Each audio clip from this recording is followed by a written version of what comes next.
Hi friends, welcome back to Rani's kitchen. నేను మీ రాణి. Friends, ఈరోజు recipe వచ్చేసి బ్రేక్ఫాస్ట్ రెసిపీ అండి, టిఫిన్ రెసిపీ. మనం మినపప్పు నానబెట్టి రుబ్బాల్సిన పని లేకుండా చాలా సింపుల్గా టేస్టీగా పప్పులతో పని లేకుండా అప్పటికప్పుడే మనం ఈ బ్రేక్ఫాస్ట్ అనేది కంప్లీట్ చేసుకోవచ్చు. ఆ ప్రాసెస్ అంతా చూద్దాం. వీడియోని ఫస్ట్ నుంచి లాస్ట్ వరకు స్కిప్ చేయకుండా చూడండి. మెత్తని కమ్మని దూదెల్లాంటి దోశలండి. ఈ దోశలు అనేవి ఎలాంటి చట్నీతో అయినా కూడా చాలా చాలా బాగుంటాయి. నోట్లో వేసుకుంటే వెన్నెల చాలా స్మూత్గా టేస్టీగా ఉంటాయి. ఆ ప్రాసెస్ అంతా చూద్దాం. ముందుగా ఒక మిక్సింగ్ బౌల్ తీసుకోండి. దానిలోకి 2 కప్పుల బియ్యం తీసుకుని వేసుకోండి. మీరు ఏ బౌల్తో అయినా తీసుకోవచ్చు, లేదంటే డబ్బాతో కానీ గ్లాస్తో కానీ ఎలా అయినా సరే కొలుచుకోవచ్చండి. ఇలా ఏదైనా ఒక వస్తువుతో కొలిచి తీసుకోండి. అలాగే ఇప్పుడు ఒక అరకప్పు వరకు సగ్గుబియ్యం తీసుకుని వేసుకోండి. అలాగే అదే కప్పుతో అరకప్పు వరకు అటుకులు తీసుకుని వేసుకోండి. మనకి మినపప్పు కానీ శనగపప్పు కానీ వాడాల్సిన పని లేదండి.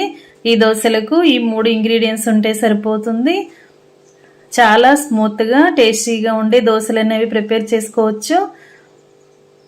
వీటిని గిన్నెలోకి వేసుకున్నాం కదా, వాటర్ అనేవి గిన్నె నిండా పోసి శుభ్రంగా కడగండి. అటుకుల్లో డస్ట్ అనేది ఉంటుంది. అలాగే బియ్యాన్ని సగ్గుబియ్యం కూడా బాగా కడగండి. ఇలా 2-3 సార్లు బాగా కడిగి తీసుకోండి. కడిగిన వాటిలోకి వాటర్ని యాడ్ చేద్దాం. వీటిని కనీసం 2 గంటలైనా నానబెట్టుకున్నట్లయితే చాలా త్వరగా నానిపోతాయండి. మనం తక్కువ టైంలో నానబెట్టుకోవాలి అనుకుంటే ఇలా వెడల్పుగా ఎక్కువగా ఖాళీగా ఉన్న గిన్నెను తీసుకుని మనం ఇలా పలుచగా చేసుకుని నానబెట్టుకున్నట్లయితే చాలా త్వరగా తక్కువ టైంలోనే చాలా ఎక్కువగా సాఫ్ట్గా నానిపోతాయండి. ఇలా వెడల్పుగా ఉన్న గిన్నెలోకి అన్నీ కూడా వేసుకుని ములిగేంత వరకు వాటర్ పోయండి. గిన్నె నిండా పోసుకోండి.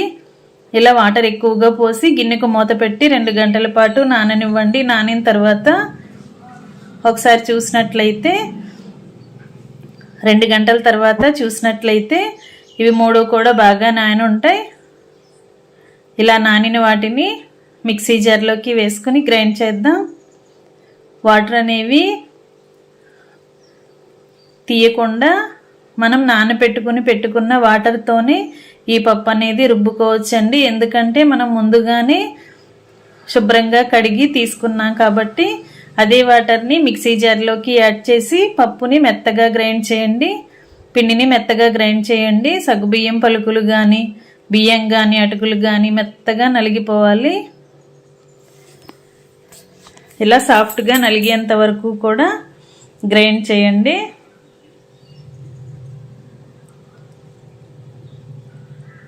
మెత్తగా నలిగిన తర్వాత మొత్తం అంతా కూడా ఒక గిన్నెలోకి వేసుకోండి. అదే మిక్సీ జార్లోకి మిగిలిన వాటిని కూడా వేసి తగినన్ని వాటర్ పోసి దానిని కూడా మెత్తగా గ్రైండ్ చేసి అదే గిన్నెలోకి వేసేసుకుందాం. ఫ్రెండ్స్, ఛానల్ని ఫస్ట్ టైం చూస్తున్న వారు సబ్స్క్రైబ్ చేసుకుని పక్కనే ఉన్న బెల్ బటన్ క్లిక్ చేయండి. నేను పెట్టబోయే రెసిపీస్ అన్నీ డైలీ మీ ఫోన్కి నోటిఫికేషన్కి వస్తే ఓపెన్ చేసి చూడండి. నచ్చిన రెసిపీస్ని కుక్ చేసి ఫ్యామిలీకి సర్వ్ చేయండి.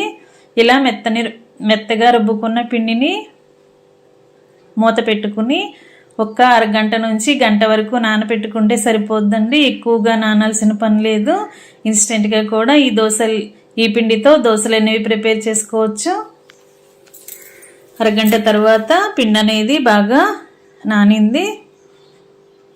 దీనిలోకి సాల్ట్ యాడ్ చేద్దాం.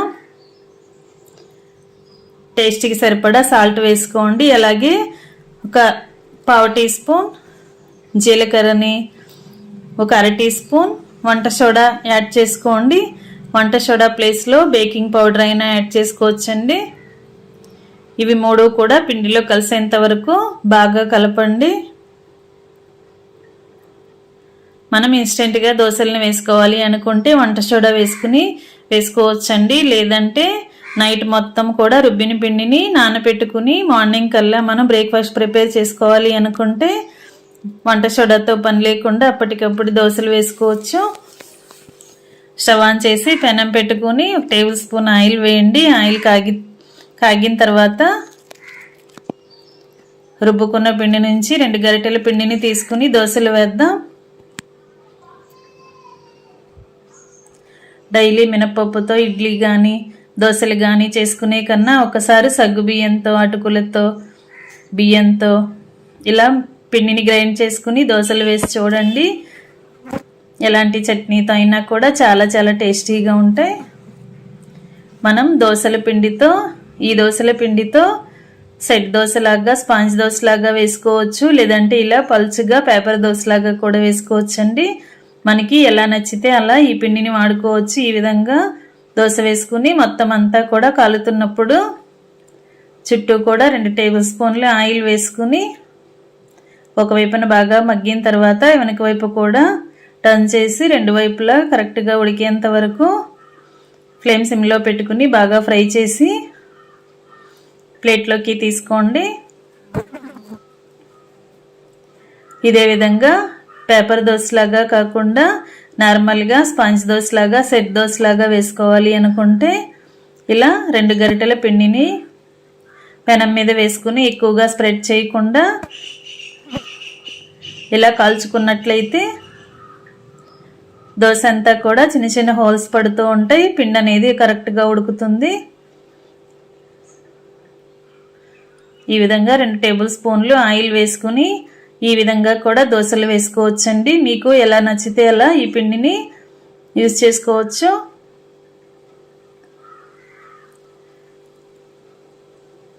ఈ దోశల్లోకి కొబ్బరి చట్నీ కానీ టొమాటో చట్నీ కానీ పల్లీ చట్నీ కానీ పుట్నాల పప్పు చట్నీ కానీ ఎలా అయినా కూడా సర్వ్ చేసుకోవచ్చండి. ఈ విధంగా మనకి కావలసినన్ని దోశలను వేసుకుని స్టవ్ ఆఫ్ చేసుకుని సర్వింగ్ ప్లేట్లోకి తీసుకుని సర్వ్ చేసుకోవటమే.